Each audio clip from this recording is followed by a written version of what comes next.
Welcome back to Excel. This is a Mental Evolution podcast, and I'm your host, Dr. Seth Rose. And today's episode 75. And we're diving into a topic today that impacts pretty much every athlete that I know: social media.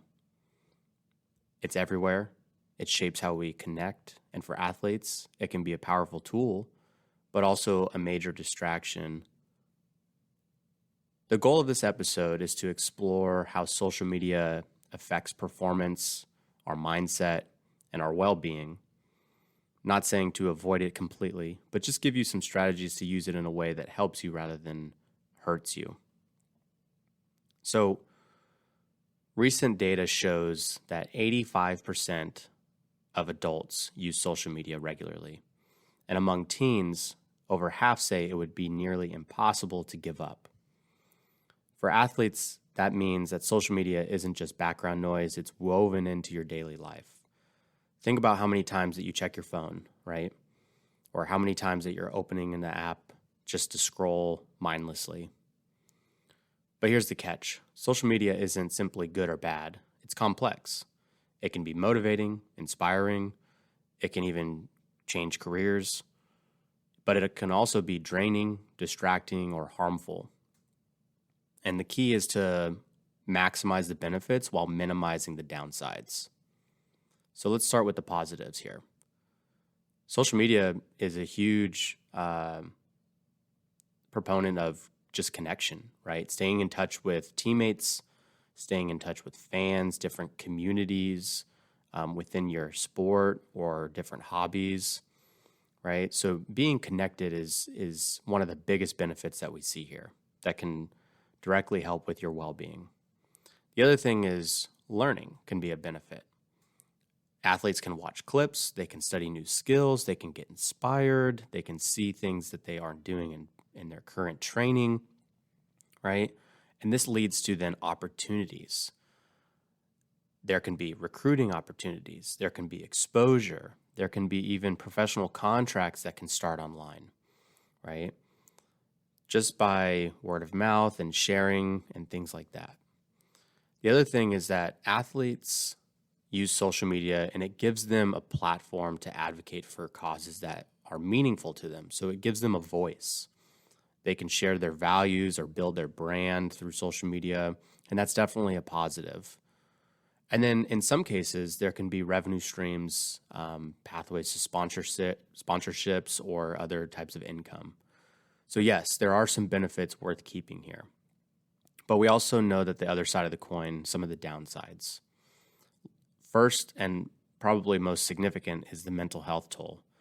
There's a lot of research that links heavy usage of social media to higher levels of anxiety and depression. Now, this isn't fear-mongering, but we see this especially in teens. There's a lot of comparison. There's a lot of imposter syndrome. And there's a lot of, I'm not doing enough, right? The second downside that we see is sometimes there's abuse or bullying, and things like negative comments or DMs can cut pretty deep. The other downside, and this relates directly to performance, is the impact of social media on your sleep and your recovery. I catch a lot of athletes telling me that they catch themselves late night scrolling, and it's eating into their sleep, and then that impacts their performance, which then ultimately leads to increased injury risk, right? So making sure that we're not using social media during the hours that we should be sleeping or getting recovery. So maybe focusing on how you can separate those two. And then lastly is the mental fatigue of just being on your screen. Screen time can lead to athletes feeling foggy or distracted, which directly relates to that underperforming. So I want to tell a quick story here. I worked with a Division I athlete who came to me pretty exhausted, not just physically, but mentally. They were getting stuck scrolling into social media before bed, reading comments, comparing himself to others, and his sleep was dropping in hours. And he started to notice that his performance was starting to dip. So I had recommended a particular app that kind of limits screen time, or you can turn off certain apps. So we tried like a little detox, if you will. And it turns out he just completely deleted some social media from his phone during the season. And he said within 2 weeks, he noticed better sleep. He was less mentally cluttered. He didn't quit it entirely. He brought it back into his life later, but he learned how to use it more intentionally. And that's kind of what we're getting at here. So what can you do? Here's some practical takeaways, right? Track your usage. Most athletes are underestimating their daily screen time. So check your settings and get real about the hours that you're spending on your phone.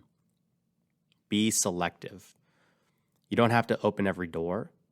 So maybe adjust the privacy settings. You can mute or block negativity and curate what you want to see, right? The algorithm will create what you want. Next is engage actively, not passively. So send a message, share something meaningful, connect with others, avoid just the endless doom scrolling. Maybe the other strategy that you try is like the athlete that I just mentioned, trying a detox or deleting apps for a few days or setting time limits and giving yourself permission to use it during the day, but then in the evening and night times, you're shutting it off. It's not forever. It's just a reset to help you recalibrate. And then lastly, prioritize real life connections. Use social media as a tool, but not a replacement for in-person relationships and your team and the team environment that comes with. So at the end of the day, social media isn't about perfection. It's about being mindful and asking yourself, is this adding to my performance, relationships, or values, or is it taking away?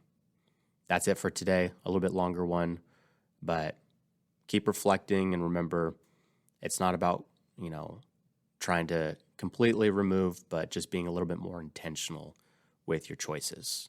Catch you on the next one.